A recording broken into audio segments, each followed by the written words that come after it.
Very good. Lang yan, pambihira, oh. Nakakalito naman yan, oh. Doon sa kabila, bawal mag-Tagalog. Dito naman, bawal mag-Ingles. Ito ang tandaan ninyo. Amang hindi maaaring sumunod sa mga patakaran ko ay pwede nang umalis. Uy, focus. Sandali lang, umiikot lang kami.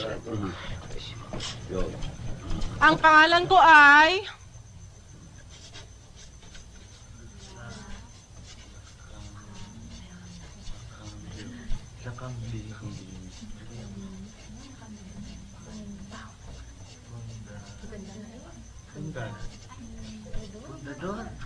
Lakambini Fundador. Wow, pare. Hard drinks beauty pala yan eh. Sino ang nagsabi ng salawikain na ang hindi marunong magmahal sa sariling wika ay daig pa sa bilasang isda? Ma'am? Uy, dali-dali naman yan eh. Si Berta nagtitinda ng isda sa palengke. Anong pangalan mo? Jose Rizal. Gasta de liga, me salta la lava, era tu